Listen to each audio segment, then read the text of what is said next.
Hello, guys. Did Liverpool get lucky against Bournemouth? We're going to go through everything. And there's probably one place I want to start with that game, actually. And that is this man here, Florian Wirtz.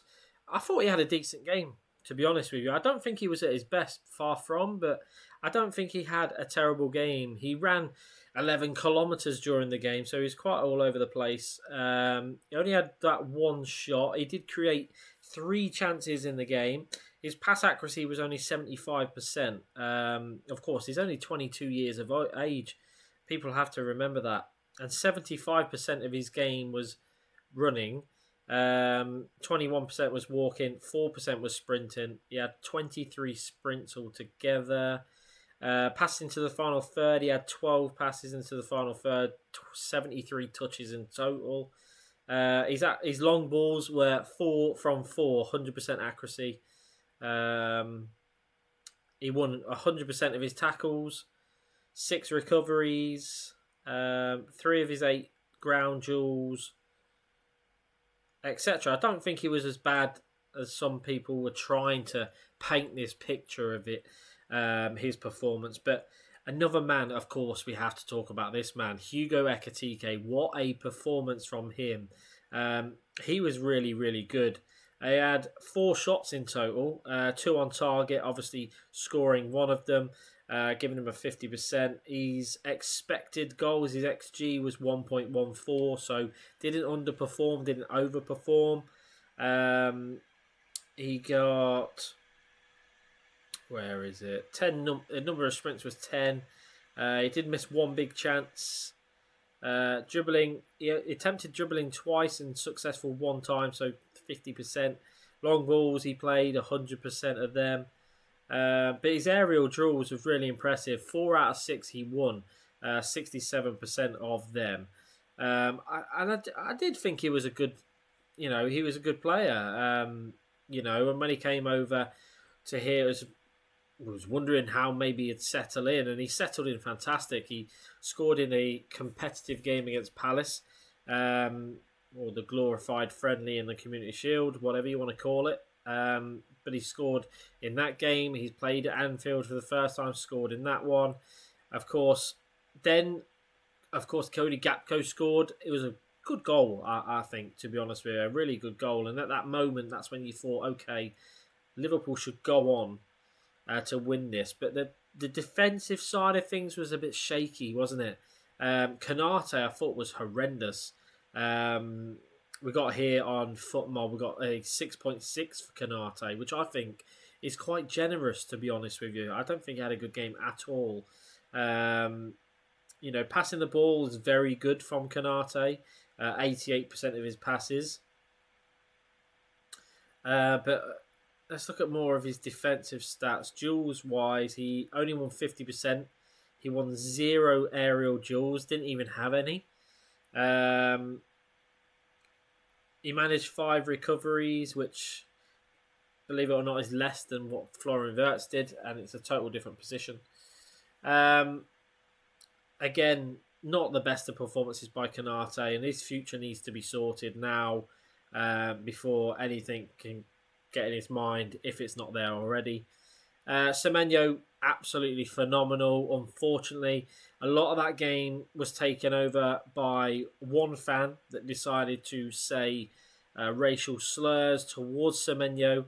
Of course, that has been dealt with by the police now. He has a nationwide stadium ban. He is now banned from every single stadium in the country. And yeah, just a horrible human being, to be honest with you. But Semenyo is fantastic. Really, really top play from him.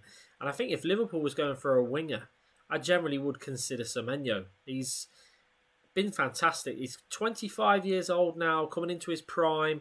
Had a really good season last year, and started this season fantastically well. He had 3 shots in total, 2 of them obviously going in. And he did get man of the match as well, 8.6 out of 10, which is just 0.1 over Ekitike, got an 8.5. So, we're 2-0 up. We dropped them 2 goals to go 2-2, and everyone's thinking, this is not good. And then the weird substitutions happened. Some very strange substitutions, I would say, where he brings Jeremy Frimpong off. He brought McAllister off. He brought Florian Wirtz off. He brought Ekatike. The Ekatike one, I didn't understand. I didn't know what Arne Slot was thinking there.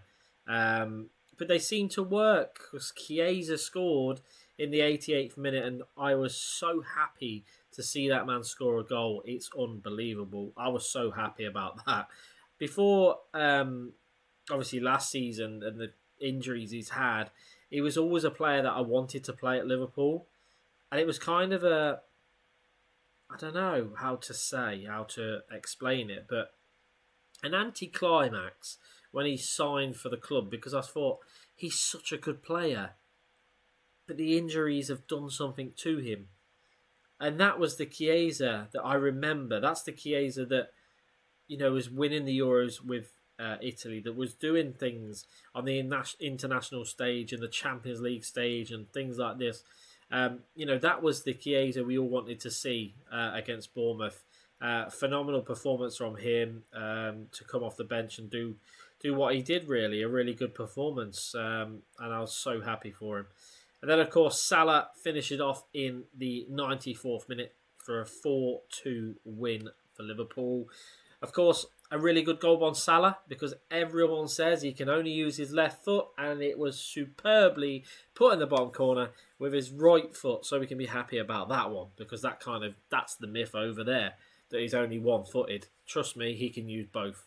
Salah was training a lot last year on his right foot, understandably, and his right foot is absolutely phenomenal. Maybe not as good as his left, but his left is obviously, he's natural at that. So, but yeah, really up and down performance. Defensively was not good. I thought attack-wise we were better. I think we can still be better. I think the new boys like Florian Wirtz, Kirkes as well, I don't think he had such a good game at left back. Very aggressive. Needs to calm down, to be honest with you. I thought he was going to get himself sent off. The way he was flying in, I was like, I get it. If he's against Bournemouth, he's probably thinking, I've got a point to prove. Blah, blah, blah. And he's just flying into tackles on Semenyo. And it was just like, calm down, else you're going to be, And I'm surprised that Arne Slot didn't change him at half-time, really. Really surprised by that, because he's done it before with players that have been, for instance, Nunez, who's been aggressive in a game and things like that. It looks like he's going to get himself sent off. Arne Slot's just strung him off. He doesn't care what your name is, who you are. In that sense of things, it's good because he's ruthless with his substitutions. I did think, like I said, and I still back my comment. I said that he got things wrong. And I think he still did. Of course, we did go on to win the game, but I still think he got some substitutions wrong. But that's just my opinion. The right back one was definitely a bit dodgy. You took Jeremy Frimpong off, then you put Endo right back. It just didn't make sense to me. As every attack started coming down that right-hand side, every attack, then there was so much space, especially to put more pressure on Konate, who was having a terrible game as it was. It was just a recipe for disaster. But the next one, of course, massive, massive game. I won't normally say that after, 2 games into the season it will be. But it is the second game into the season. And due to the fact of the Alexander Isak situation, this game is massive. Absolutely massive. And we're going to be under immense pressure in that first couple of minutes, I'm sure. The crowd are going to be up for it, definitely. And it's going to be a Monday night madness. It really is. Can we beat Newcastle? I think we can. We have more than enough ability to do so, but they're going to be right up for it because they're going to try and show Isak, you want to play for them over us? Watch this. That kind of thing. But then Liverpool have got to go in there expecting them to be on the front foot straight from the off. They're going to be on the front foot. Let's be clear. Let's be obvious. But one thing that I noticed with Newcastle, when they played Aston Villa, for instance, and drew 0-0, their clinicalness wasn't there. Without Isak, There's no one in the team that's clinical and scores the goals. So he's a massive miss for them.